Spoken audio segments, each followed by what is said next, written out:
Welcome to Chillin' 101. We hope this video helps. You start by preparing both devices so pairing succeeds. First, make sure your phone has adequate battery and the Bluetooth accessory is charged. Low power often blocks visibility. Next, open Settings and turn on Bluetooth so your phone is actively scanning. Once done, keep the devices close, within 1 to 3 meters, so signals stay strong. If you previously paired the accessory, clear old pairings or forget the device to avoid conflicts. Now you're ready to put the accessory into pairing mode. You now focus on the middle steps that actually link devices. Put the accessory into pairing mode. Look for a flashing LED, beep, or manufacturer voice prompt, because many devices aren't discoverable until then. On your phone, tap Scan and watch the list populate. Device names can be similar, so pick the correct one.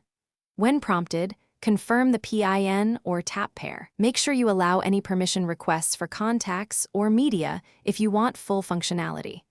After pairing, the phone will attempt to connect automatically. You finish by verifying the connection and setting preferences. Play a short audio clip or make a test call to ensure sound routes to the Bluetooth device. Then open Bluetooth settings and enable roles like media audio or call audio so the device behaves as you expect. If the connection drops or the accessory doesn't appear, restart both devices, put the accessory back into pairing mode, then retry scanning. That simple restart often clears conflicts. If problems persist, remove the device from paired lists and repeat the full pairing process. Thanks for watching. Consider subscribing if we helped you.